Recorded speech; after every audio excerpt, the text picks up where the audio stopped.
दोस्तों नमस्कार। मेरे चैनल में मैं आप सभी का स्वागत करता हूं, अभिनंदन करता हूं। आज मैं आपको बताने वाला हूं पटवारी की बातें, यानी कि आगामी दिसंबर में पटवारी की जो परीक्षा होने वाली है, उसमें आज इस वीडियो में जो जानकारी मैं आपको बताऊंगा वो बहुत ही लाभदायक होगी। इसमें आपको वो जानकारी मिलेगी जो आपने पढ़ी तो होगी लेकिन सुनी नहीं होगी। आज मैं वो जानकारी आपको बताने जा रहा हूं जो कि पंचायती राज की अवधारणा को आपके मन मस्तिष्क में क्लियर करेगी।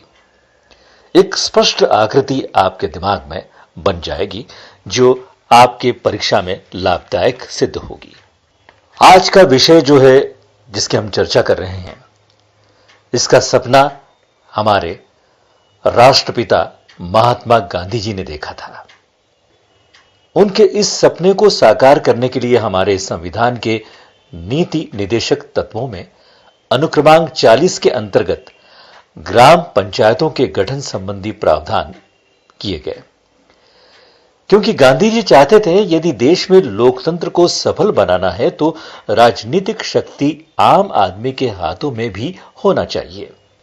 इसमें वो स्थानीय मुद्दे जैसे पानी, सड़क, सफाई आदि के प्रशासन में निर्णायक भूमिका निभा पाए, जिसे आज हम पंचायती राज या सहभागिता मूलक लोकतंत्र के नाम से जानते हैं। मित्रों, भारत में स्थानीय स्वशासन की धारणा नई नहीं है। यह हमारे इतिहास में चोल वंश से चली आ रही है, जिसमें स्थानीय स्वशासन की चर्चा की गई थी। अब हम जानते हैं कि कैसे हुआ इस अवधारणा का विकास। 1773 में सर्वप्रथम रेगुलेटिंग एक्ट के तहत गांवों के लिए जमींदार नियुक्त किए गए थे। 1882 में लॉर्ड रिपन ने स्थानीय स्वशासन संबंधी प्रस्ताव दिया, जिसे स्थानीय स्वशासन संस्थानों का मेगा कार्ड कहा जाता है। भारत सरकार अधिनियम 1919 में पारित हुआ। इसके तहत जिसमें हस्तांतरित विषयों जिसमें स्थानीय स्वशासन का उल्लेख था वो पारित किया गया था। सर्वप्रथम बंगाल में 1919 के इस अधिनियम के तहत स्थानीय स्वशासन की शुरुआत की गई। 2 अक्टूबर 1952 को सामुदायिक विकास कार्यक्रम चलाया गया था। संविधान को लागू होने के बाद भारत में कुछ समितियों का गठन किया, जिन्होंने पंचायती राज से संबंधित सिफारिशें की। बलवंतराय मेहता समिति जनवरी 1957 में गठित थी। इस समिति ने 1957 में अपनी रिपोर्ट दी, जिसमें पंचायतों के लिए त्रिस्तरीय ढांचे की सिफारिश की गई। पहला, जिसमें ग्राम स्तर पर ग्राम पंचायत, दूसरा ब्लॉक स्तर पर जनपद पंचायत और तीसरा जिला स्तर पर जिला पंचायत।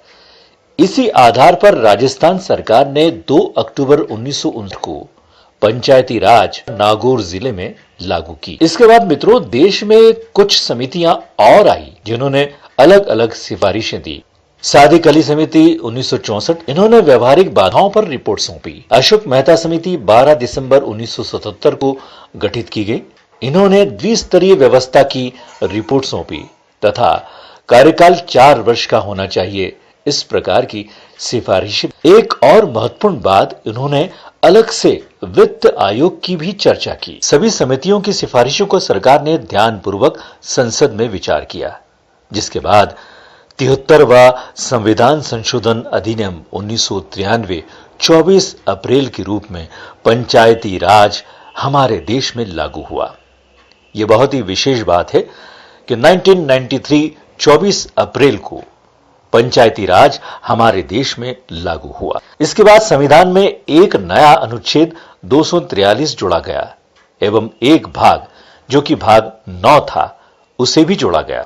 इस प्रकार भारत में पंचायती राज लागू हुआ। अब बात अपने मध्य प्रदेश की करते हैं। मध्य प्रदेश में सबसे पहले संवैधानिक रूप से पंचायती राज लागू किया गया। तो ये थी जानकारी जिसका विषय था पंचायती राज की पूर्ण अवधारणा क्या है। इसे आपने ध्यानपूर्वक सुना होगा। तो मित्रों, मैं उम्मीद करता हूं कि मेरा ये वीडियो आपको पसंद आया होगा और आपको पटवारी की परीक्षा में लाभदायक सिद्ध होगा। अगले अंक में हम जानेंगे इस पंचायती राज में क्या प्रावधान है एवं अनुच्छेद 243 के क्या व्यवहारिक उपयोग है। तो अब आज्ञा दें। नमस्कार, शुभकामनाएं।